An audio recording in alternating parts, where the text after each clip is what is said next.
ئەمە لە دوو ڕوانگەوە کری ئینسان خوێنەی وە بکات. ڕوانگەیەکیان کە ئەوەیە کە بە تەواوەتی بڕیارەکە سیاسیە، بەو دەلیلی کە یەک هەفتە پێشەوە مەسرور بەرزانی سەرۆکی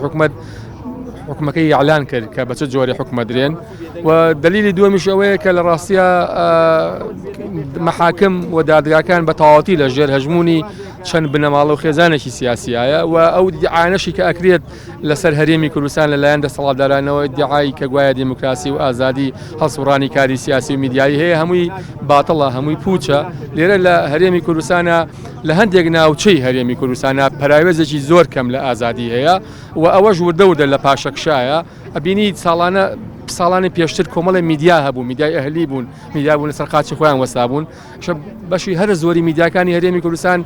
ئەشخاصی حیزبی ناو پارتی وشێتی و هەندی حیزبی تریان لە پشتەوەیە. بە معنایەکی تر میدیای سربەخۆ و ئەهلی پاشەکشەی کردووە، کۆمەڵی میدیای نەوتی و ئەوانە دامەزراون. بۆیە هەرێمی کوردستان لە ڕاستیە ئەمەی کە ڕوویدا بەرامبەر ئەو شەشاڵاکوانە ئەگەرێکە لە بەردەم هەموو ئازادی خوازێکایە، و لەبەرەوەی بە تەواوەتی مەحاکم لەژێر هەژمونی چەند بنەماڵێکی سیاسیایە. بە بڕوای من ئەگەر با بڵین سربەخۆی شەبێت جوزئێکی زۆر کەمە لە هەندێک ناوچە ئەجینا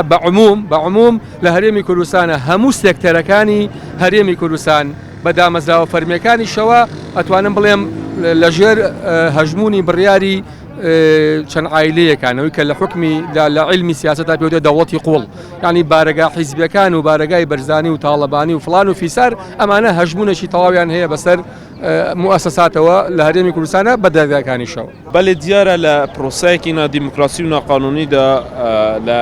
بڵێن دەڤەری بادینان پارتی دیموکراتی کوردستان هەستا بە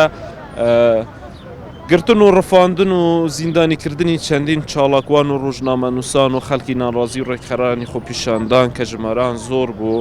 بوو مەبەستی بێدەنگکردنی دەنگی ناڕازی لەو سنوورە، و هەستان بە دروستکردنی چەندان تومەت بۆ ئەم دەستگیرکراوانە کە لە کاتێکە ئەمانە هەمووی بێتاوان بوون، یاخود ئەو تومەتانەی خراونەتە پاڵ هەر ئەسڵەن تاوان نەبوونە. ئیتر هەر لە کاتی گرتن و ڕفاندنیان بە شێوازێکی نەشارستانی و دڕندانە تا لە کاتی زیندانە و بێبەشبوونیان لە مافی پارێزەرێتی بە پێ ئەسوڵی محاکماتی جەزایی ئەوە پارێزەریان هەبوو بێبەشبوونە لەو مافە، و دواتر لە دادگایەکی شانوویدا کە بێ ئەوەی هیچ بەڵگەیەک لەسەر یەکێک لەمانە هەبێت و لە بەردەم دادوەرە یەکێک لە دەستگیرکراوانە وتوەتی من بەژن هەڕەشە لێکراوە، من ئەشکەنجە دراوەم. ئەوانی دیکەش هەمووان ئەو تومەتان ڕەت کراوەتە کە خراونەتە پاڵ ئەو ئیفادانە، کەچی دادوەران لیژنەی دادوەران یعنی هیچ هەڵوێستێکیان نەبوو و زۆر بە ئاسانی 6 ساڵ 5 لەم چاڵاکوانە و ڕۆژنامەنووسانە کە ژمارەی گشتیان 76 کەسن سزادراون بۆ ماوەی 6 ساڵ دوای، یعنی ئەم سزادانەش بێبەشکران لە مافی بینینی خێزانیان و دواتر یعنی لە هۆڵێکی 5 مەتری کە بە پێ ئاستی ستاندارد ئەبێ 30 کەسی تیابێ 135 کەسیان تایە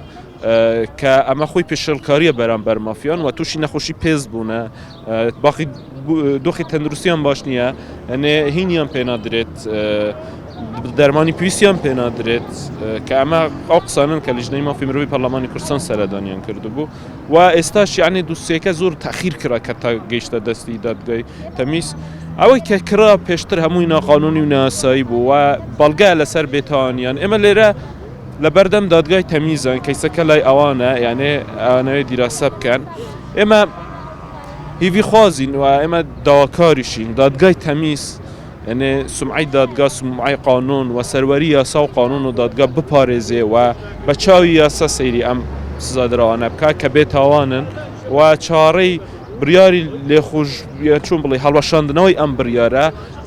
لێ ئەەکەین و بێتاوانی ئەمانە بسەلمێنن کە بێتاوانن و نەکەونە بن هەژمون و فشاری حزبەوە، چونکە بەڕاستی ئەم کەیسە تا بەو شێوە بڕوایمە لەسەری بێدەنگ نابین و بەردەوام کەیسەکە بینە ناوەندە جیهانیەکان و لەو حاڵەتانەشدا هەم سمعی پارتی هەم سمعی هەرێمە کەشمان بەداخەوە ناشرینتر ئەبێ و بینیمان کە پێش چەند ڕۆژێکیش وەزارەتی دەرەوەی ئەمریکا راپۆرتی خۆی بڵاو کردەوە بە دایان ڕێکخراوی نێودەوڵەتی راپۆرتی خۆیان بڵاو کردەوە کە ئاماژیان بەم پێشەلکاریانە کرد بەرامبەر مافی ئەم